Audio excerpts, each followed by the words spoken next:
bem-vindos ao primeiro Direito Bancário em Debate de 2024. Este ano nós inauguraremos uma nova série do Direito Bancário em Debate, que é o Direito Bancário em Debate Convida. Todas as quintas-feiras, às 8 horas e 40 minutos de Brasília, traremos aqui um advogado ou uma advogada diferenciada para que ele contribua com a sua formação na advocacia. E mais do que isso, mostre que o direito bancário tem sim muita oportunidade de crescimento, de faturamento e de mudar o rumo da sua advocacia.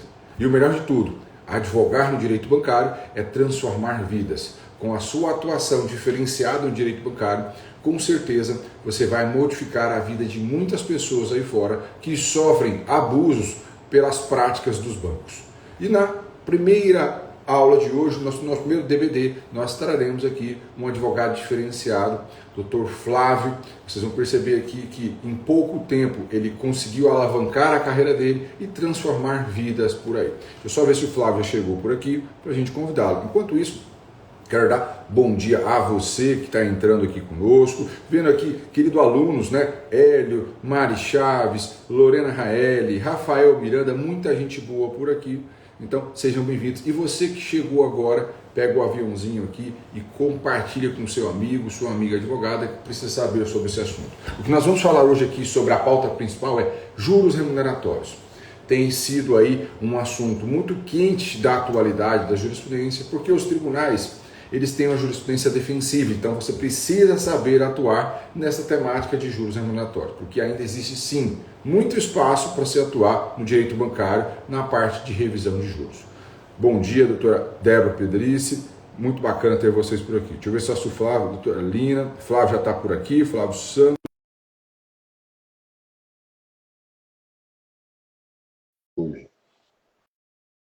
E sempre assim, estou vendo aqui, querido doutor Danilo Neves, um grande abraço aí para você e para a querida Jéssica. Danilo, um grande abraço para vocês também. Bom dia, Flávio. Bom dia, grande professor, como tá? Me ouve bem? Bem, bem, graças a Deus. Estou ouvindo bem, está perfeito o som, tá ok aí para vocês? Deixa eu ajustar aqui sua câmera, aí acho que fica bem para todos. Ótimo. Flávio, primeiro, obrigado por aceitar o nosso convite de estar aqui hoje para falar, para abrir, né, a nossa série de 2024, Direito Bancário Debate Convida, e para falar por um assunto extremamente espinhoso, né, falar de revisão de juros remuneratórios. Parece ser simples, mas não é tão simples assim, não. Tem alguns detalhezinhos que a gente precisa aprender aí para que não faça errado no dia a dia da advocacia. Mas antes de a gente começar, Flávio, fale um pouquinho sobre você, né? De onde você é, há quanto tempo advoga, para o pessoal te conhecer mais também. Vamos lá. Bom dia a todos, bom dia, professor. Primeiro, obrigado pelo convite. Eu acho que é bem importante a gente trazer essas experiências nossas aqui. Sou de Campo Grande, Mato Grosso do Sul. Tenho basicamente 2 anos e meio de advocacia, desde quando eu peguei ali minha OAB e sempre já comecei no direito bancário, basicamente, né? Hoje temos aí quase 2.000 ações distribuídas pelo Brasil, tirando suplementar já, graças a Deus. E hoje o carro principal meu é realmente a revisão dos juros remuneratórios aí, em contratos de empréstimos pessoais. Bacana, Flávio. Muito obrigado. E aí, pessoal, para a gente já aquecer o tema de juros remuneratórios, né? Nós já temos que começar com polêmica, viu, Flávio? Como é que é essa história, né, de juros remuneratórios, o tal do 150%, o tal do 200%, o tal do 100%. Existe, Flávio, na sua visão, este mito que se criou aí no judiciário de que só cabe revisão quando a taxa está acima de 150%? Não, né? Na verdade, o STJ já pacificou esse entendimento que realmente ali cada caso em concreto que vai se verificar a abusividade e levando em conta as características da operação, ali como o risco do cliente, as garantias envolvidas no crédito, enfim, as demais características do crédito. Então, realmente, somente a taxa de juros acima não é um referencial para se aferir a abusividade, né? Realmente vai se aferir ali em cada caso concreto. Então, realmente isso aí é um mito. Essa questão de 100, 150%, basicamente é isso. E é bacana isso que o Flávio falou, de que existe um mito por trás da história dos 150%, porque alguns tribunais, apesar do STJ nunca ter afirmado que a revisão só cabe acima dos 150%, alguns tribunais repetem isso como se fosse papagaio. E aí entra, e é por isso que você também está aqui, Flávio, para a gente falar sobre prática. A importância do advogado ele ser diligente, ele ir despachar com o juiz, ele ir despachar com o desembargador, em algumas situações, dependendo do caso, fazer até sustentação oral. Mas existe essa cultura dos 150%. Na sua prática, Flávio, você tem o hábito de quando tem um texto que você vê que aquele magistrado ele tem uma visão, um viés para esse lado de 150%, ir despachar com o magistrado? É claro, na verdade, assim, infelizmente, quanto mais os advogados utilizam essas teses, mais os bancos usam essas teses para se defender ali, né? Então eles pegam um julgado ali que o advogado realmente não foi diligente, não realmente usou o máximo ali das coisas que ele poderia usar de tese, faz uma tese genérica, né? Enfim. E aí, infelizmente, ali os tribunais e os juízes vão por essa questão desses referenciais de 100, 150%, e aí começa-se um, um grande embate ali, porque daí os tribunais começam e os juízes começam a usar isso como fundamento. E aí os bancos pegam essas decisões e muitas vezes juntam ali na contestação. Então, pega ali uma decisão de um advogado realmente que fez uma coisa genérica e junta a sua sentença, junta o acórdão ali que usou isso como base. Então, assim, além de ser ruim para o advogado ser generalista, ainda fica ruim para os demais. Por quê? Eles usam, o banco mesmo usa essas fundamentações ali dos juízes, dos desembargadores, enfim, como fundamento para as defesas deles ali, enfim. E essa questão de despachar eu acho que é bem importante também. Justamente por causa disso, porque muitas vezes um juiz não vai ter tempo, né, de olhar, vou olhar a resolução do Bacen, vou olhar a resolução do Conselho Monetário Nacional, enfim, não vai ter tempo. Então, se a gente não for diligente e mostrar e muitas vezes desenhar para ele aquilo, infelizmente vai continuar os bancos muitas vezes levando as ações, enfim, e a gente não tendo êxito. Então, realmente eu acho que isso é um ponto crucial. Essa questão de despachar, de conversar, de falar, não, excelência, ó, veja bem, isso, aquilo outro. Enfim, acho que é realmente crucial isso. Importante que você falou, Flávio, sobre essa questão de os bancos utilizarem da situação para tentar reverter o jogo, e é isso que tem acontecido, tá, pessoal? Às vezes a petição inicial é extremamente genérica, o banco vai tripudiar em cima da situação, vai pegar aquele caso que não está bem preparado, bem instruído, a sua petição inicial, e vai tentar levar isso para o tribunal, vai tentar levar isso para o STJ, por quê? Para formar precedente contra os consumidores. Quanto mais precedentes eles têm favoráveis, mais eles utilizam. E, por exemplo, tem algumas instituições financeiras, o Flávio até atua muito com relação a isso, elas usam até de modo indevido alguns precedentes, falando que obtiveram vitória junto ao STJ na temática de juros, falando que elas podem praticar o que elas querem, e na verdade não foi isso que o STJ decidiu. Então, nós também temos que ter a diligência, na hora de montar a petição inicial, não só se atentar para a ementa.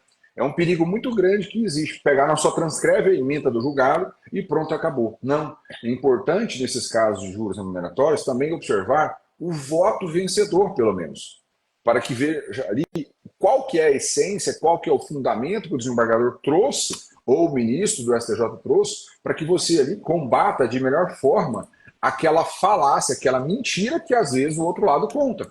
Né? Nesse caso, foi, por exemplo, uma ACP do Rio Grande do Sul, ajuizada pelo Ministério Público de lá, contra uma instituição financeira, tentando limitar os juros que ela praticava à taxa média do Bacen. A gente sabe que não existe esse tabelamento. A taxa média do Bacen não é um teto de juros no Brasil. E aí, eles ganharam no Tribunal de Justiça do Rio Grande do Sul, o Ministério Público lá, mas os bancos, né, recorreram, levaram a questão ao STJ. E o STJ veio e falou o seguinte, olha, esta matéria de juros remuneratórios não pode ser tratada em ação coletiva. O STJ não falou que esse banco poderia cobrar o que ele quisesse. Só que o que eles fazem? Eles pegam o que interessa a eles, coloca na petição inicial e fala que eles ganharam, que agora eles têm uma carta de alforria do STJ para fazer o que quiser. Só que, na verdade, se você for pegar o julgado do STJ que trata desse assunto, ele fala o quê? Extingo o feito sem resolução do mérito. O STJ nem entrou na discussão se é abusivo ou não X percentual de juros. Ele apenas falou que a ação coletiva não é o local adequado para discutir juros.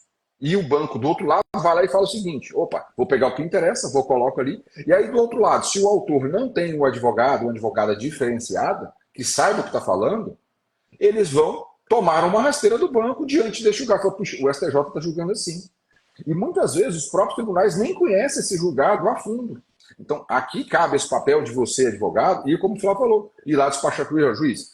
O que o banco está falando aqui é uma mentira, o STJ não decidiu isso. Veja aqui o que está dizendo exatamente. E aí você faz um memorialzinho curto de uma página e meia, mostrando isso a ele. Não estou falando aqui para vocês, né, minutarem, por exemplo, aquelas petições, Flávio. E aí é interessante, você que vive esse mundo prático, aquelas petições dos bancos que usam Visual Law, né? Parece um gibi a petição, de tão colorida que é. Não é isso que eu tô falando para vocês fazerem, né? É até engraçado isso, né? Você tem dificuldade de entender o que o banco quer dizer por tão colorida que é a petição. Né? Você já pegou dessas aí? Sim, sim, demais. Vem uma. Não, e todo dia vem parecendo um PowerPoint, a É? gente fala, né? Uma coisa azul, outra amarela, enfim. E é isso. E aí, só voltando um pouquinho a essa questão que o senhor falou sobre os bancos juntarem, muitas vezes eles juntam um voto que foi vencido, naquela, inclusive do STJ. Nós tivemos o RESP, que foi a questão dos juros remuneratórios do Rio Grande do Sul, inclusive, eles juntam um voto que foi vencido, falando, não, ó, a gente teve a vitória ali no STJ, e não é. Então, assim, aí muitas vezes o advogado passa despercebido, faz ali uma impugnação genérica, enfim, uma coisa genérica, e aí muitas vezes os bancos conseguem usar disso para conseguir o êxito na demanda, né? Não, sim, com certeza. E essa questão dos juros que a gente está falando, a primeira barreira que precisamos tirar da cabeça do advogado é que a taxa média do Bacen é um teto. O advogado que pensa isso já está com um problema. Então, não é um teto, ele é um referencial importante para você trabalhar nas ações. Eu recomendo ainda sempre você utilizar, mas ela não é o único critério para você trabalhar. A gente vai falar um pouquinho mais sobre isso aqui, eu vou até deixar depois o número do julgado para vocês. Mas, além de falar dessa informação que não é um teto, nós temos também uma discussão muito grande, Flávio, com relação ao que é a taxa média. Né? Eu acho que isso é um ponto importante também, porque muita gente usa a tese dos 20 melhores bancos, dos maiores bancos, ou se é a série temporal do Banco Central do Brasil. Né? Eu, pessoalmente, eu tenho a opinião de que seja a série temporal do Banco Central. Na sua advocacia, o que você aplica aí? Não, realmente, o senhor falou uma grande verdade. Muita, até estão vendendo aí falácia sobre isso, né? Dos 20 melhores bancos ali, e realmente não tem isso. Realmente se usa ali a série temporal do Bacen, e o Bacen realmente faz essa média com todos os bancos existentes, né? Então, isso que o senhor falou é uma grande verdade. É só um referencial. Estar acima da taxa do mercado não garante que é abusivo, né? Realmente vai ter que ver ali cada questão em concreto. Então, assim, realmente vai se usar ali a taxa como referencial e a taxa do Bacen, não dos 20 melhores bancos, e aí sim pegar isso e aplicar o caso em concreto como referencial, mas não como um teto, é exatamente isso que o senhor falou. Enfim, acho que está totalmente nessa linha aí. E outra coisa que a gente precisa, a gente já falou que do 150% que é o mito, falamos que a série temporal não é um teto e que o método correto é usar a série temporal, não os melhores bancos, né, ou maiores bancos. Então temos já três premissas importantes, mas tem mais uma que é interessante e eu já vi muito erro na prática, que é qual que é a taxa do contrato que eu vou pegar para comparar com a taxa média do Banco Central. Porque muita gente discute, não, é custo efetivo total ou é a taxa nominal que está prevista no contrato ali. Esta é uma discussão que tem muito grande nesta discussão de revisão conforme a taxa média. Não estou falando de teto do INSS, é outro cenário. Né? Mas a revisão em geral da taxa de juros, na sua advocacia, Flávio, você usa o custo efetivo total ou usa a taxa nominal na sua operação? Até é um ponto bem importante isso aí. Eu peguei um laudo pericial umas 3 semanas atrás de um perito bancário que usou ali o custo efetivo total para comparar a abusividade. Então, assim, isso já é para mim uma total um desconhecimento ali realmente do direito bancário, porque o custo efetivo total realmente vai pegar ali o IOF, vai pegar alguma taxa que foi inserida no contrato, enfim, vai pegar seguro ali, ele vai realmente englobar todo o contrato. E aí não garante que todo o custo efetivo total vai ser revertido para o banco. Até porque tem o IOF vai para o governo, é imposto, né?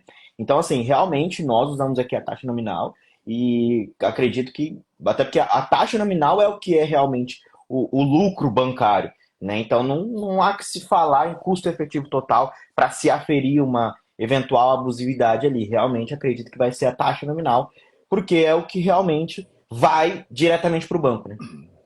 E isso que você falou, Flávio, é muito importante porque é uma grande diferença, né, entre taxa nominal e custo efetivo total, e isso pode gerar improcedência, gente, porque às vezes a taxa nominal ela não está desproporcional à taxa média, mas o custo efetivo total está desproporcional. E às vezes a pessoa entra com a ação acreditando que tem possibilidade de ação e na verdade não tem naquele caso. Então não posso. E para quem não está familiarizado com o direito bancário, para entender, quando a gente pega um contrato bancário, ele tem normalmente quatro taxas, tá? Ele tem duas que chama de taxa nominal ou taxa efetiva, vai depender do banco, que ele usa as duas nomenclaturas, taxa nominal ou taxa efetiva. Aí coloca lá a taxa ao mês e a taxa ao ano. E tem o chamado SET, que é o custo efetivo total, que aí vai ter a taxa de juros que estava ali em cima, acrescentada de todos os outros encargos acessórios, como o Flávio colocou, seguro, tarifas, IOF, que vai compor aquele custo da operação, que inclusive está normatizado. Deixei aqui até separado para quem quiser estudar, resolução do Conselho Monetário 4881 de 2020, que fala do custo efetivo total. Ali está a definição. E usar esse custo efetivo total é um grande erro. Não dá para utilizar esse custo efetivo total como referencial. A única exceção, na minha visão, Flávio, é quando eu estou discutindo teto de juros do INSS, porque algumas instruções normativas do INSS falam o seguinte: olha, o limite de juros é tanto comparado com o custo efetivo total. Então, ele limita ao custo efetivo total. Aí, a própria norma está dizendo que é vinculado ao custo efetivo total e não à taxa nominal. Agora, a revisional em geral que a gente trabalha, não cabe a aplicação do custo efetivo total. Esse é o ponto que a gente não pode errar. Então, veja, nós temos várias nuances aqui. Por mais que a petição de revisão de juros seja uma petição mais simples, tem nuances importantes que vão fazer a diferença entre você ter uma procedência ou improcedência. Né, Flávio? Eu acho que isso é muito importante. Principalmente quem trabalha com uma volumetria muito grande e começa a fazer um trabalho, que a gente vai falar sobre isso agora, sobre o trabalho de multiplicar o trabalho, porque não é possível ao Flávio, a mim, a qualquer outra pessoa, a qualquer ser humano, sozinho tocar milhares de processos. Aí que nascem as parcerias no direito bancário. Só que você tem que ter uma linha de trabalho definida, né? Um padrão de trabalho. Então, se você consegue passar para a sua equipe, para o seu parceiro, a sua linha de trabalho, você não vai ter essa dor de cabeça de tomar ali, por exemplo, uma improcedência porque usou o custo efetivo total. Né, Flávio? E aí fala sobre isso, né? Sobre a importância de parcerias nessas ações revisionais. Tem parceria no Brasil, Flávio, na área bancária, na área de juros? Ah, não, é demais. Até no grupo da própria ABD, né, nós conseguimos ali fazer. Eu tenho vários parceiros no grupo da ABD ali. E isso é muito importante, muito, muito importante. Porque, assim, é um braço que, por exemplo, tem parceiros, enfim, no Brasil, que é um braço que eu não iria chegar. Então, que é um braço que ele tem um escritório em outra localidade que eu não iria chegar. E ele chega, atende o cliente, e aí a gente enfim, e a gente toca, a gente vai fazendo junto. Então, assim, essa questão é muito importante. E aí muitos advogados veem como um concorrente. E na verdade não. É melhor você se unir, fazer uma parceria e cada um ganhar o seu, do que você nem conquistar o cliente, ou deixar o cliente, enfim, ou pegar o processo e não fazer uma petição certa e perder muito dinheiro para o cliente. Até esses dias eu peguei uma ação revisional que não se pedia a descaracterização da mora. E aí, um caso recente aqui no escritório, de um determinado banco, em que os juros moratórios eram muito altos, e aí ali a gente pegou, se eu não me engano, a parcela era 700 e alguma coisinha, a pessoa pagou quase 15 mil reais de uma única parcela. Então, assim, teve 14 mil reais de juros de mora ali. Então, assim, esse advogado, por exemplo, que não pediu a descaracterização da mora, ia perder 14 mil reais numa ação. Então, realmente, eu acho que assim, e essas parcerias é muito isso. Você não pode colocar como um concorrente ou como uma pessoa que quer roubar suas ações. Não, pô, vamos fazer junto aqui, cada um ganha o seu, a gente divide os honorários e tá tudo bem. Mas, infelizmente, muitos colegas não enxergam dessa forma. E aí perdem muito dinheiro, deixam muito dinheiro na mesa. Essa é a grande questão aí. Flávio, isso que você falou de perda de dinheiro, de oportunidade, de não crescer, é fundamental. Eu falo que a parceria é uma forma de renda passiva para o advogado, né? Ele não vai ter que trabalhar diretamente naquele processo, ele vai construir parceiros. Então, né, o Flávio está aqui em Mato Grosso do Sul, ele pode ter parceiros, por exemplo, no Nordeste, no Norte, no Sul, no Sudeste, no Brasil todo. Quando sozinho ele jamais alcançaria. E detalhe, ele jamais teria a necessidade de fazer, né, tantas suplementares. Vai ter estado que vai ter a importância de fazer a suplementar. Mas já pensou, você tem 26 estados na federação, mas no federal. Já pensou você ter que fazer suplementar em todos os estados? Será que a sua demanda seria suficiente para ter isso? Porque se você passou de 5 demandas no estado, você necessariamente tem que fazer a suplementar. Agora, se você tem parceiros, você precisa, né, ter essa visão de que você vai esperar um momento a mais para fazer a suplementar. Vai chegar um dia que vai ser necessário. Mas até que esse dia chegue, você já faturou muito com parceiros. Né? Eu acho que é importante ter essa visão empresarial da advocacia, ao invés de simplesmente estar pensando só no próprio umbigo. A advocacia bancária, gente, tem cliente para todo mundo. Se a gente pegar um só banco, que tem um volume muito grande, que patrocina o time adversário do meu, né? Que tem um cachorrinho na propaganda, só esse banco tem mais de 3 milhões e meio de clientes. E eles praticam juros acima de 20% ao mês. Só esse banco aí dá causa para advogado no Brasil inteiro. Já só esse banco. Agora imagina os outros, né? A gente tem na região sul ali outros bancos também que tem esse mesmo padrão. Então tem muita oportunidade para você atuar na advocacia de forma em conjunto, colaborativa com outros advogados. Não tem que ter essa visão egocêntrica, né? De que não, só eu que vou fazer, eu não vou dividir o bolo e pronto, acabou. Não pode ser assim. Tá? Eu acho que precisa abrir esses olhos para as oportunidades na parceria. E detalhe, ganhar sem trabalhar muito, porque o outro que vai fazer e vice-versa, né? Dependendo da parceria, você que faz, da outra parceria, o outro que faz, e você vai trocando ali experiências e oportunidades. E você tocou num ponto aqui fundamental, Flávio. Eu acho que essa sacada da desconfiguração da mora ainda tem muito erro na prática. Muito erro.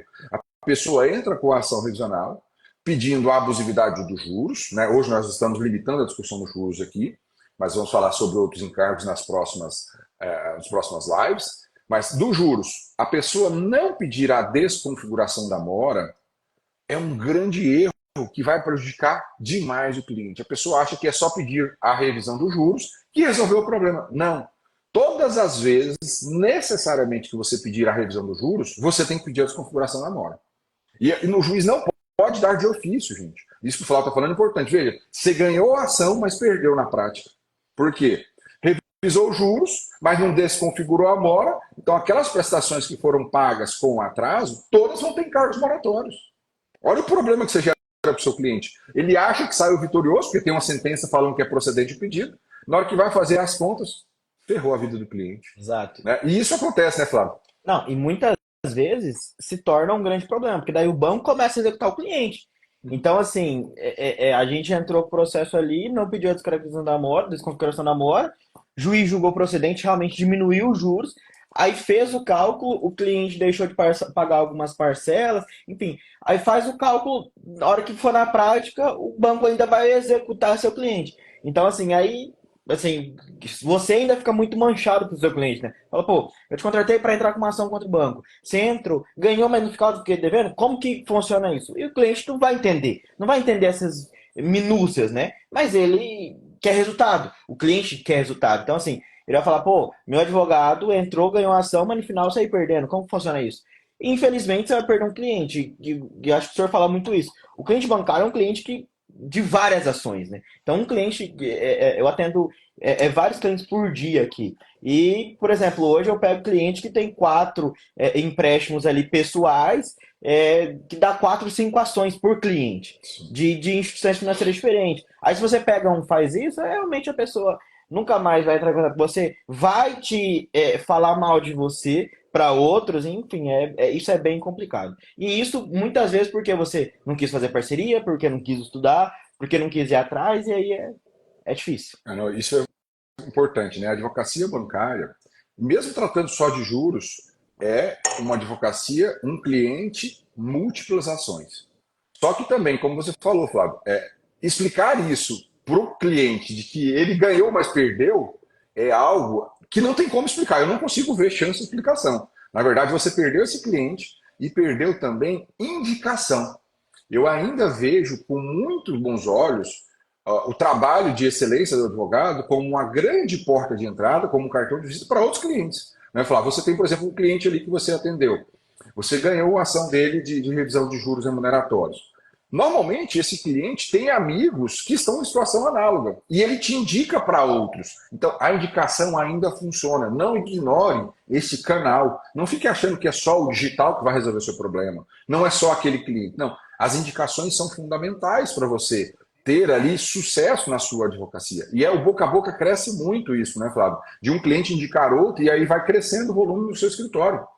Não é? Não, demais. Em relação a isso, assim, eu já peguei clientes muito idosos que tinham ali empréstimos pessoais, e aí você chega e fala, ó, eu vou dar uma olhada nos seus contratos, enfim, entra com a ação, e eu não gosto de dar expectativa para o cliente. Então, assim, eu atendo o cliente e falo, ó, eu vou tentar, assim, assim, assado, quanto que vai sair? Quanto que vai sair? O cliente sempre é muito ansioso. Então, assim, você atende o cliente, ó, quanto que vai dar?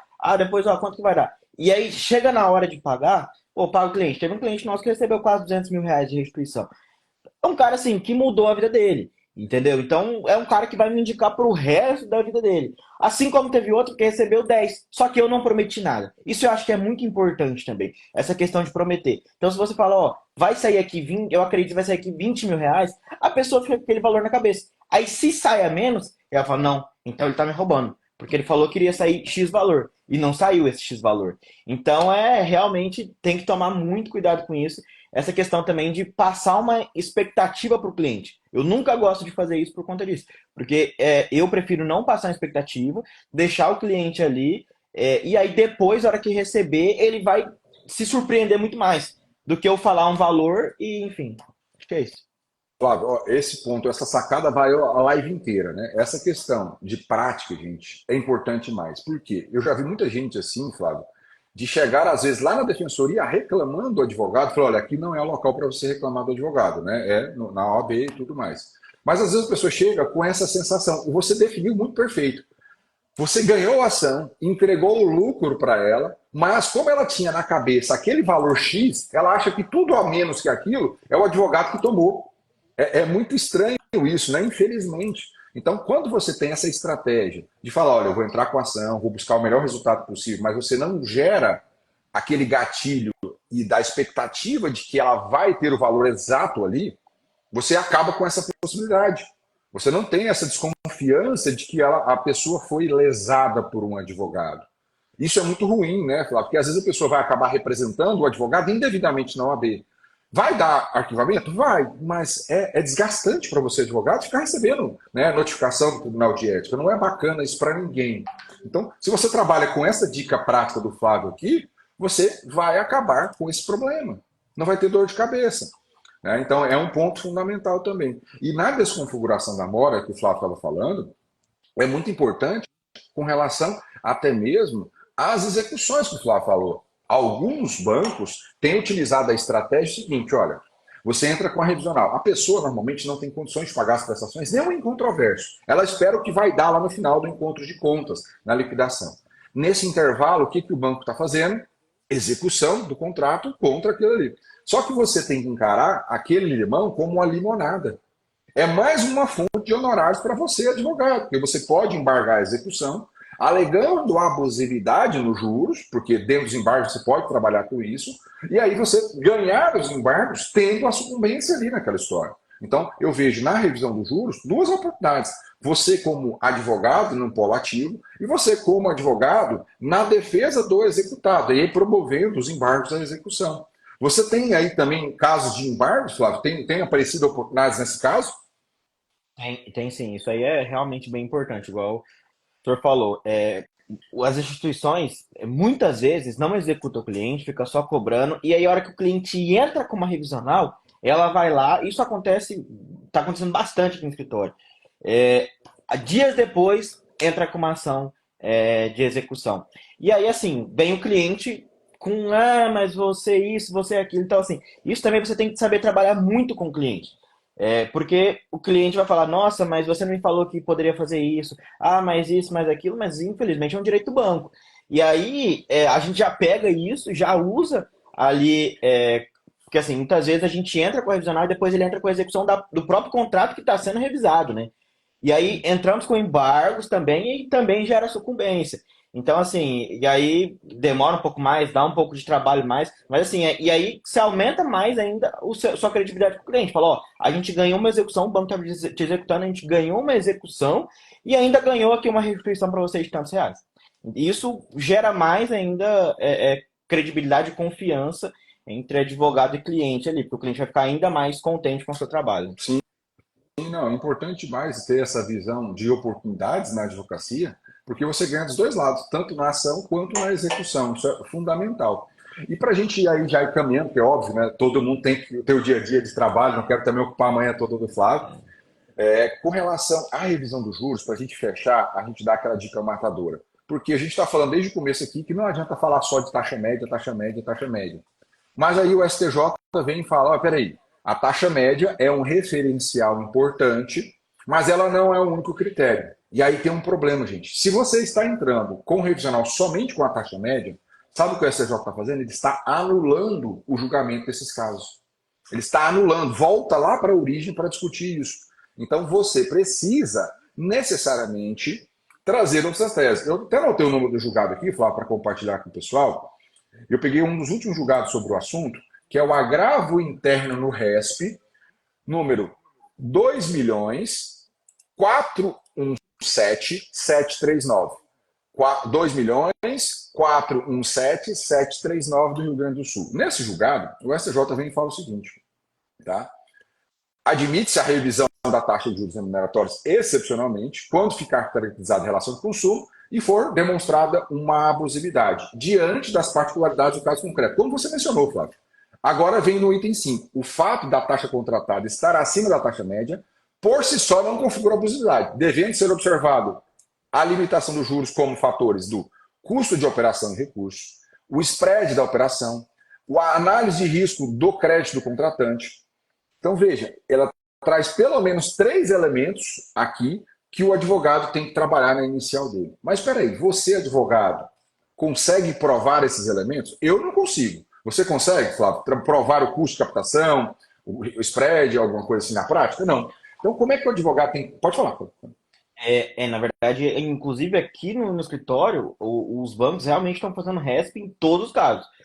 Antes eles até não faziam, mas em decorrência dessas decisões do STJ, que eles realmente mandam voltar para analisar todo esse contexto, já vi alguns casos assim, não aconteceu ainda comigo, mas realmente já vi alguns casos assim, eles mandam voltar para analisar o caso em concreto, porque muitas vezes o juiz é generalista e o tribunal é generalista, o STJ manda realmente voltar para analisar isso. Então, se isso não ficar bem provado, a questão da inversão do ônus da prova ali, infelizmente, realmente eles estão mandando mesmo voltar em agravo. E aí a importância de você conhecer a realidade prática. Você tem que colocar na sua inicial a desproporção da taxa média, mas colocar como um tópico de inversão do ônus da prova, falando ao juiz, aqui tem uma relação de consumo, tem a verossimilhança da alegação ou tem a hipossuficiência. Então o banco é que tem que provar esses elementos, custo de captação, spread, análise de risco, porque o consumidor e o advogado do consumidor não tem condições, não tem acesso a essas provas, a esses documentos. A única pessoa que tem é o banco. Então, juiz, inverta o ônus da prova para que o banco prove no curso do processo. Só que aí vem a minha dica prática, sabe, Flávio? Porque às vezes a gente coloca isso na inicial e esquece no curso do processo. A gente precisa, lá na fase de saneamento, verificar se o juiz inverteu ou não o ônus da prova nesta situação. Porque se o juiz não inverteu, você tem que agravar da decisão saneadora, pessoal. Para que o tribunal decida, olha, tem que inverter sim, juiz. Porque se passar da fase de saneamento sem o juiz inverter, O STJ já pacificou que inversão do ônus da prova é regra de procedimento. E a matéria de ônus da prova é matéria agravável. Não adianta você deixar lá para apelação, não vai resolver mais. Precluiu. Então você precisa agravar neste momento para que o tribunal mude o cenário. E aí, dando o ônus para o banco, eu duvido, e eu faço um desafio aqui até para a gente fechar a nossa live. Quem já viu o banco abrindo contas no processo falando matematicamente do custo de captação, da análise de risco de crédito? Você já viu, Flávio, na sua prática, das suas mais de 1.000 ações aí?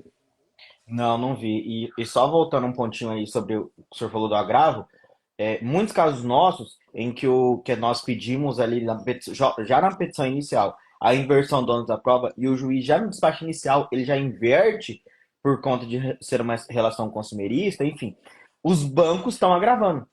Então os bancos estão fazendo. E se a gente não faz pelo consumidor, muitas vezes que passa ali pelo juiz, enfim, o juiz esquece, aí depois realmente não tem o que fazer. Depois que saneou e depois que julgou, acabou, né? Então, assim, isso a gente tem que tomar muito cuidado, porque tô pegando vários casos aqui que no despacho inicial o juiz inverte o nome da prova e o banco tá agravando. Agrava o despacho inicial. Então, assim, realmente eles estão cada vez mais combativos ali, cada vez mais em cima. Por isso que a gente tem que ser, Flávio, altamente especializado nesse assunto bancário. A gente precisa realmente, né, ter esta noção dos detalhes práticos, não é só simplesmente pegar um manual aí e tentar sair aplicando, né? Entender a realidade do direito bancário. Veja, nós gastamos aqui quase 1 hora de live para falar de juros remuneratórios e várias nuances, várias sacadas que o Flávio trouxe aqui, prática, que a gente precisa ter atenção. Porque a gente tem que parar de reclamar, sabe, Flávio? Eu vejo muita gente falando, a advocacia bancária não dá mais nada, eu não vou fazer, porque é uma causa muito baixa, não tem resultados, os bancos sempre ganham. Mas será que a gente não está fazendo errado também? A gente tem que refletir sobre isso, né? Sobre as oportunidades. E o Flávio é um grande exemplo. É um case de sucesso na advocacia bancária, com pouco tempo de advocacia. Tem quantos processos, Flávio, mais ou menos? Hoje, quase 2.000 ações. Quase 2.000 ações na área bancária. Então, veja, eu não vou nem falar aí para vocês de números de contrato de honorários. Pense só na sucumbência nessas ações. O que daria para o seu escritório? Então, assim, a gente tem que parar de reclamar e fazer mais, né? Aprofundar, buscar conhecimento, eu acho que isso é muito importante para que a gente não erre na hora de atuar ali na prática. E a parte de revisional ainda tem uns detalhes muito importantes. Aqui daria mais de uma live para falar só de juros, por exemplo, renegociações. É muito comum, Flávio, no seu escritório pegar um cliente que tem um contrato, mas que foi renegociado várias vezes. Os famosos refinanciamentos, né? E aí que tá a questão de também saber ali, existe aqui no nosso escritório a gente aplica uma taxa do próprio Bacen sobre refinanciamento. Então até hoje você está vendo algumas decisões aqui de publicações que foi aplicada uma taxa de 2,3% ao mês em um contrato que era 22% ao mês. Então, assim, basicamente 10% do que era, justamente por isso. Por ser ali, porque a gente, enfim, estuda bastante e sempre está atento ali a isso. Então, são coisinhas que fazem enorme diferença, porque se fosse a taxa de juros normais, seria em torno de 5, 6, e foi aplicado 2. Então, assim, isso por conta do refinanciamento, né? E fora essa questão dessa cadeia dos contratos, né? Que ele vai revisando até o valor do contrato por conta da diminuição dos juros, né? Então o valor do saldo que foi liquidado do contrato. Então, assim, é importante para a gente fechar nessa parte da revisão de renegociações. Quando o advogado pegar um contrato bancário, ele tem que observar se aquele contrato ele tem renegociações anteriores. Por quê? Se você faz a revisão só do último, você está deixando o dinheiro na mesa de novo. Porque os contratos antecedentes também podem ter abusividades. E normalmente tem, quando a gente fala desses bancos que cobram juros altos. Então você às vezes tem na cadeia de contrato 5, 6, 7 contratos renegociados. Eu já vi casos que a pessoa tem mais de 20 renegociações de um só contrato. Ela vai fazendo renegociações ao longo do tempo. E aquilo ali, gente, o proveito econômico que era X, ele vira 10X, porque são tantos contratos renegociados que você maximiza o ganho do seu cliente, óbvio, e o seu ganho como advogado. Então, é muito importante você olhar para os contratos vendo as renegociações. Então, tem que tomar muito cuidado com isso para não entrar com o revisional só com o último contrato, achando que não cabe a revisão. Lembrando, o prazo de prescrição para você entrar com o revisional é de 10 anos, pessoal.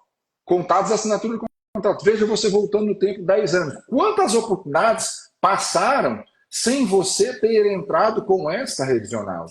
Então aí abre o olho para esta situação para não deixar dinheiro na mesa. E Flávio, eu sei que tem muita coisa aqui para a gente falar, né? Mas infelizmente a gente tem todo mundo aí seus compromissos a fazer. E todas as quintas-feiras nós teremos aqui este encontro, cada semana com um advogado diferenciado para trazer a sua experiência prática da advocacia bancária, para que vocês não fiquem só no plano teórico também. E eu só tenho a agradecer, Flávio, a nossa live de hoje, o Direito Bancário do Debate hoje abriu, né, com o pé direito o nosso momento de 2024, a nossa série de lives do Direito Bancário do Debate com vídeo, e com certeza o que você trouxe hoje aqui vai mudar muitas vidas. As pessoas acham que não é só uma live. Não, não é só uma live, é experiência de vida. É laboratório prático do que acontece na advocacia. Então, fica aqui a minha gratidão, Flávio, por estar conosco aqui hoje, trazendo um pouco da sua vivência prática aí do escritório. E quem não segue o Flávio, já clica aqui em cima, passa a seguir o perfil dele, porque ele vai agregar muito a vocês aí no dia a dia da advocacia. E claro, vai ser possivelmente um parceiro seu também, porque o Flávio faz parceria no Brasil inteiro, né, Flávio? Então, agradeço. Flávio, fica aí aberta as suas últimas palavras e se aí puder dar um feedback do que foi a ABD para você, fica à disposição.